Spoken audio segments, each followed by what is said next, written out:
mate, Taste of Cyprus in Cheshunt. I'll tell you what, I love this place. I love it, mate. I'm fucking starving, mate. I'm starving. Oi, Sam Cox. What's happening, mate? Good? Yeah, mate. Oi, listen, what are you doing? Just going to get a lovely plate of steam in the old Cyprus. What, Taste of Cyprus? Yeah, mate. Same here, mate. Come on, let's get a lovely plate of steam. Come on, mate. Boomminator TV, sponsored by A Taste of Cyprus, Cheshunt, now doing deliveries. So we're here at the world famous Taste of Cyprus in Cheshunt.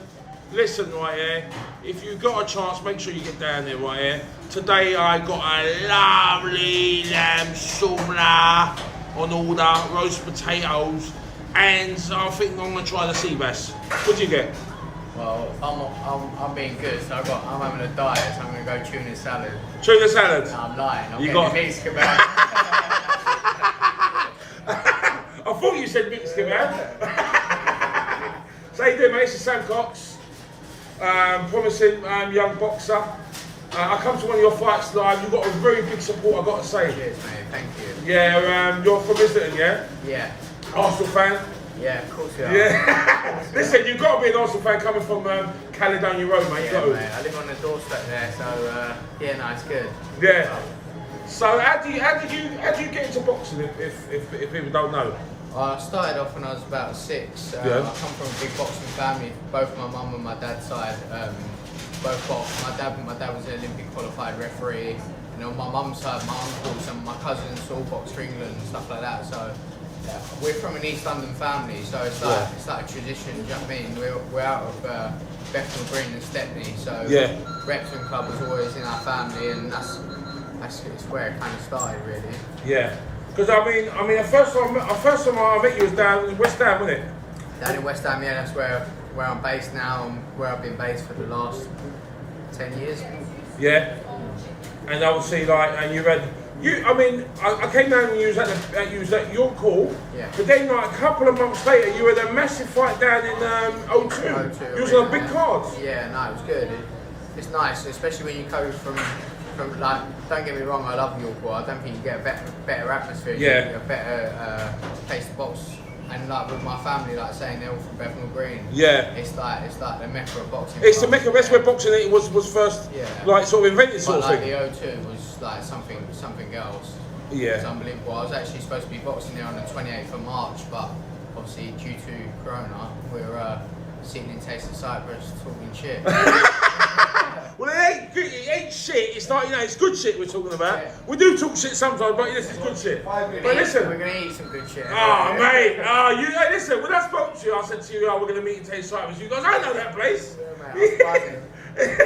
Best place to get a silver, mate. You know about the stuff in there. So basically, right, yeah. So we've got this pandemic, right? We've got this thing going on, right? This global thing. How's it affected your training as a boxer? Just get a boxer's perspective. Because I've been hearing stories about, if you're doing boxing, like people are gonna lose heart with it and stuff. What's your take on it? Do you think boxing will ever be the same again? Yeah, I think it'll come back bigger, 100%. I think there's going to be more TV opportunities for boxers out there. So I think in one way it's bad because obviously boxing stopped for the meanwhile and we can't box, we can't train. Obviously we can do our own training, but you can't get in the gym and spar and things like that. But I think coming back from it, I think we're going to have more TV shows, more opportunities, and I think it's going to make British boxing better because you're not going to be able to fly in these journeymen and just got to have 50-50 fights and box people for titles if you're serious about boxing. So yeah, so I think it might be a good thing as well. Yeah, that's the thing about it. There's been a lot of messing about. People have sidestepping each other. I think what you're saying is right. They know that they can't take fish for granted no more. No, definitely not. Do you know what I mean? This time is of the essence. They got to get the fights made. But have you got anything lined up? Any fights lined up or? Well, like I said, I was supposed to be out in March. I've got nothing in the pipeline at the minute. I'm just waiting on my managers to get back to me. But hopefully, I'm probably going to have to take the risk and take an Southern Area and English title shot pretty soon. So let's what we were just talking about. People are taking more risks than they would normally. I would have probably had another fight. Like I would have boxed in the O2, probably had one more, and then boxed for a title. But now I'm just gonna have to go for it. The thing about it, we don't know. I mean, I think they're relaxing it. They said something about next week they're going to be you can meet groups of people. Yeah. But the thing about it, we don't know if it's going to come back next year. Well, you ain't got a clue really. But the thing that's definitely not coming back is like shows at your call, because you have to sell tickets and you need to get bumps on seats for them shows to work. So the only shows that are actually going to happen will be televised ones behind closed doors, and all title fights really. Because when you put it on telly, I think X amount of fights have to be title fights for it to even be on telly. So Sam, right? Yeah, you're touching on a subject that I was just about to ask you. Like most boxing, right? Yeah, most of the boxing, I'd say a good 80% of boxing is small halls, small promotions, and they rely on ticket sales. Yeah. So obviously they must suffer big time. They're going to suffer. This is going to be. We won't even get a show at York Hall till earliest March next year, and that's at its earliest, and that's if it does come back then. So at the minute it's fucked really for the small hall shows. So I mean, obviously, like I mean, you know, with boxing, if they don't fight, they don't get paid. No. I mean, it's a unique sport in that you don't fight, you don't get paid. The good thing with the top boxers and the boxers that are up there already at the minute, they've got sponsorships and they've got people behind them backing them. They might have lost a couple because of the pandemic, but they've still got like someone paying their way. Whereas guys like us, obviously, we only get paid when we fight, and we've got sponsors here and there. Might give us a bit of dough every time we fight or something like that, but. My mate, luckily I have a day job, otherwise I'd be knackered for income, I wouldn't have nothing. Yeah. So I mean, obviously like there's two ways of looking at this. It could be like, well, you've got less distractions during this pandemic, so you can train harder, you get fitter. Yeah. There's always that aspect. Or there's an aspect, well, you know what, there's no one pushing you or motivating you. What's your take on it? How's it affected you? Has it made you fitter as a boxer? See, for me as a fighter, I never even need pushing in the gym. If anything, I have to get people to hold me back. My trainer's trying to rein me in because I'm training too hard. So it's the same thing in this. I've trained my arse off, but it is a bit disheartening when you're training and you've got no end goal. Do you know what I mean? So until I get a day, I'm not going to really be settled in my mental state really. Yeah. So obviously it hasn't affected your training. It's not affecting my training. I'd say it more affects me mentally. Yeah. Yeah, just because you ain't got no end goal or no date to focus on. So I've just been training my arse off, but like sometimes you wake up and think, why am I even doing it? But all you got to think about is when it does come back, you're going to be ready. So can I ask you, Sam? So I mean, what made you get into boxing in the first place? I mean, you said your family's boxing. Just I've always wanted to do. It's just like from obviously I've been in the gym since I was 6, but I just remember as soon as I could talk, I wanted to go down a boxing gym. But obviously my mum and dad wanted me to wait. Even 6 was too young, but I think they just took me down there to shut me up really.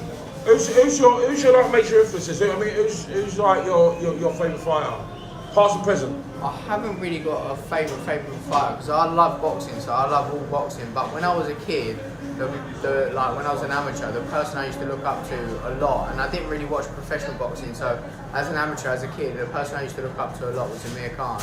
I loved his style, how quick he was.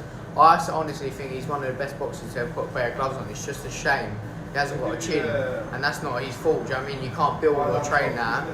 Like if you watch when he boxes Canelo, he absolutely outboxes him for like 5 rounds, and then as soon as it's a bit of pressure and he gets hit with a shot, it's game over. Do you know what I mean? But he's an unbelievable talent. It's fought everyone though, isn't he? Yeah, I mean, Amir Khan has fought everyone in the game. He's got so much arsehole. It's just a shame he ain't got a chin. Yeah. I mean, the thing about it is his last few fights.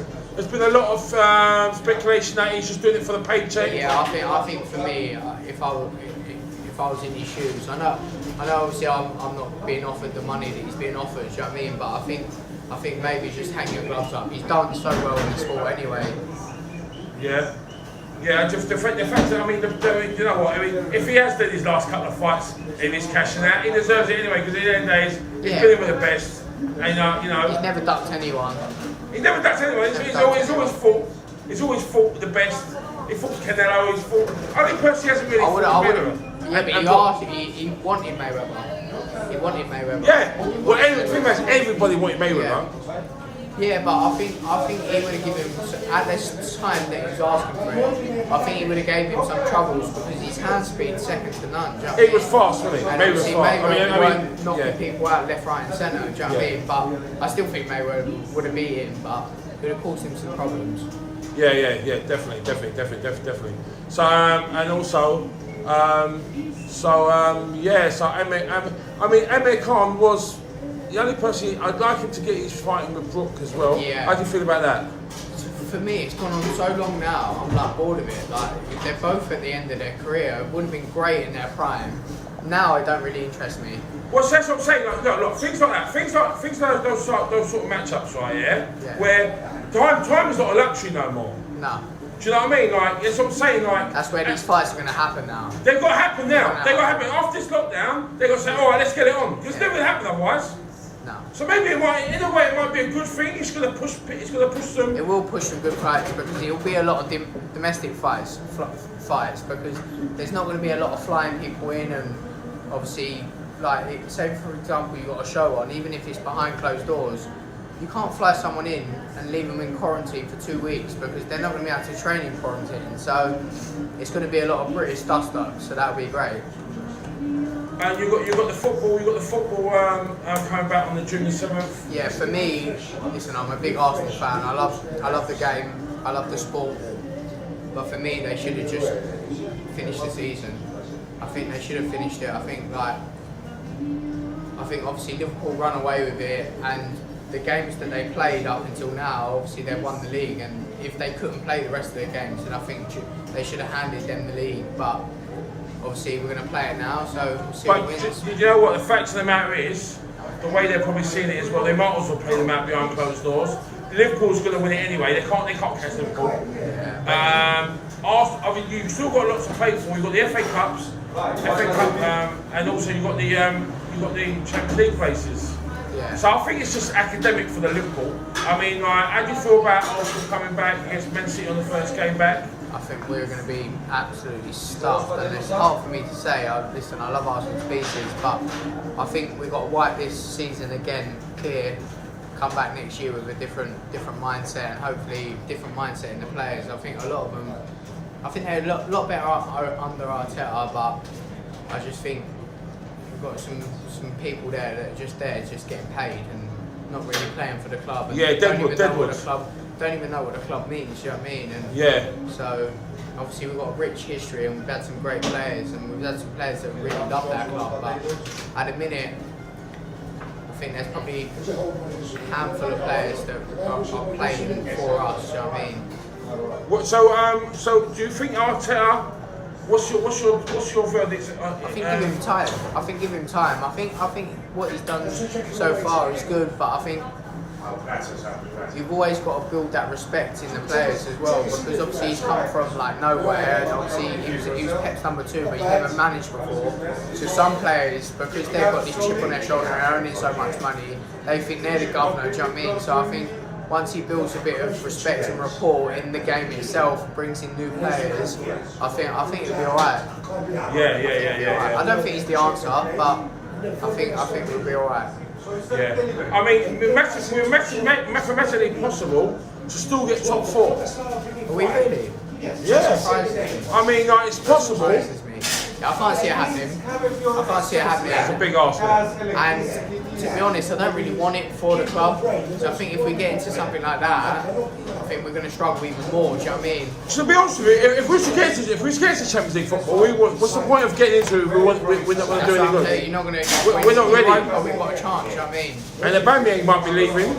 Yeah, I think people like that, they come and then they go. Do you know what? I've seen that a lot at Arsenal. Yeah. I've seen a lot of these players, they use us. Yeah. They use us, right, to get a bigger club.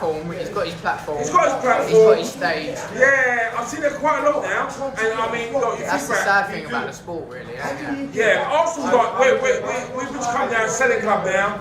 We've become a club where you come, you get a bit of status, and you move on to a bigger club. We've seen it with Nasri, we've seen it become with like Van Persie. a better West Ham. Like a better West Ham. They're selling clubs. Yeah. We're a feeder club. Yeah, and it's not what I've been used to. Like, I grew up, I'm 26 now, so I grew up in 03, 04 when I was a kid. At primary school, mate, and Arsenal were the best team in the world. Like, unbelievable. Do you know what I mean? So, we were the team what everybody wanted to, all the stars wanted to come to. We were the glory side and stuff. And now we're the club that everyone comes to just to get a name for themselves, and then go into a big club. As soon as they get a little bit, a name for themselves, they go on to a bigger club, and then that's hurtful. it's not nice. It's not nice, you know what I mean? Especially when you go over there, you pay hard-earned cash to go and watch. So. Yeah, but the thing is, what hurts is, like, when they come to Arsenal, they weren't doing it in their club. They were like rejects. They were like, they weren't. You know what I mean? Yeah, I think the only player that we bought that was on a high was probably Ozil, and he's done fuck all this shit there anyway. You know what I mean? So, and he's just gone down like his stock's gone. Instead of going like that, his stock's gone like that. Do you know what I mean? No one even wants him because they don't want to pay the wages. Yeah. What do you reckon his future is at Arsenal? That's the magical. If he pulls his finger out, he might be able to have a couple of seasons in him. If he don't, then I don't even mind if he just sits on the bench. We can't even get rid of him. Do you reckon he can fit in with Arteta's style of play? Hopefully, it all depends how he takes on Arteta and how Arteta takes him. And the sad thing about football nowadays is it's more about the players than it is about the actual club. Do you know what I mean? Some of the players are above certain clubs. Like look at the Pogba situation at Man United. Do you know what I mean? It's like he's a and how could you ever, like, if you went back 10 years ago, you'd never think a player was bigger than Man United. Do you know what I mean? Yeah. And it's just like it's mad how the game's changed. I can see you like both sports. If you're the choice, what sport do you like better, boxing or football? Listen, I love boxing. I love the thrill of it. But if I could kick a fucking ball around for £20 million a year, of trust course. me, I wouldn't be getting this pretty face bashed every day. Do you know what I mean? It's true, no one wants to get bashed about in the red for it. Listen, I played football, I played for my school, I played for teams and stuff like that. Yeah. But I loved it and I was alright. I wasn't a bad player. I was never going to make it, do you know what I mean? But boxing gives you a thrill that it's like nothing else in the world. But I wish there was football money in it, because even at the bottom of the football, they're earning ridiculous money. Like at the bottom of boxing, honestly, I can tell you now, there's nothing in it. It's only when you're up there that you ever get a penny out of it. Do you know what I mean? But I mean, listen, obviously you're a professional boxer now. I mean, like, you know what, it's a tough old game. Yeah. I mean, how do your family feel about you boxing? I mean, obviously you come from a boxing family. Yeah, so where I come from, a boxing family, everyone's quite proud and happy. But like, even when I was young, like, my mum never wanted me to box. Yeah. My mum always said, but then obviously as I turned pro and I took it seriously, I put my life into it. Obviously, my mum was proud to see.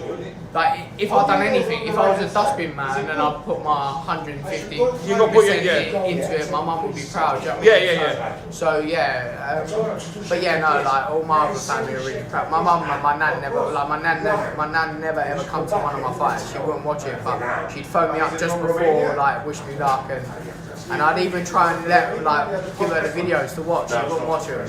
Anyway, I can see you've got big support, and stuff, and this way, I hope you all the best for the future. I mean, I think you're starting to make it. Sam Cox, look out for him, follow him. What's your social media? Yeah, so Instagram is literally just Sam_Cox official. So and that's the only thing I'm really on at the minute. Alright, lovely. But I've got a question for you. Yeah. When's the next fight? Hey! You get the Sam Jones fight? Is that actually happening? It's happening. Listen, 100% right. It's happening. I'm in the studio on Wednesday. I'm going to do a diss track for Sam Jones. We're going to rinse him, absolutely rinse him. Where are you going to fight him? Well, as soon as we're out, as I said, like everything's up in the air at the moment. So as soon as we know what's what, I reckon we're going to come out of this. Hopefully, August. Hopefully, and the thing about it is, like as you were saying, like everything's behind closed doors. So you know what? The fact of the matter is, I'm just trying to get ready for when we do come out. We're fit. We're both fit. We're ready and getting the fight made. Been training with Bazza at all? Bazza hasn't been training. I've been around a couple of gyms and that. Bazza hasn't opened up West Ham, obviously because of the corona. So once he's back, are you going to be back in with him? What? Once he's back, will you get back in with him? A lot of people have been asking me this. A lot of people have asked me this. Yeah, man. Yeah. Well, I like West Ham. Yeah, definitely. I've got a lot of soft spot for West Ham. Definitely, mate. Yeah, of course. Yeah. It's a good gym and a good vibe. It's a good vibe. Good banter, good vibe and stuff. And he prepared me for a lot of fights. So yeah, mate. Yeah, definitely, mate. I've got a lot of soft spots for Bazza. Big boy Bazza. Hey, he's a very fit guy as well, isn't he? He's like, he can fight as well. He does some good hands, I'm telling you. Yeah, he's got some good hands, mate, I'm telling you. I mean, he raps good, eh? He does my hands for all my fights. Yeah? Yeah. So do you know what, I mean, I'm going to do this track. So do you know what, I'm just getting ready. So in the eventuality, when it does happen, we don't know, do you know what I mean? Like, we're just getting ready right now. To be honest with you, just having a bit of fun, a bit of banter with the back and forth. And just getting ready. So, you know what? We've got a promoter. He wants to put it on the Wembley Arena. So, do you know what? Our promoter is in Derby. He promotes a boxing match. He wants to do it. He's one of Sam Jones's friends. So, you know what? We've been talking to him. So, you know what? We just don't know. There might be boxing halls open in like October, November. Listen, when you get on, you owe me a ringside because you have Yeah, 100%, mate. 100%. And I'll be there. Be there, yeah. You're there, mate. You're there. Top man. All right, listen. We're going to sign out. Sam Jones. Like, comment, and subscribe to Boom Letter TV. We out. Boom Letter TV.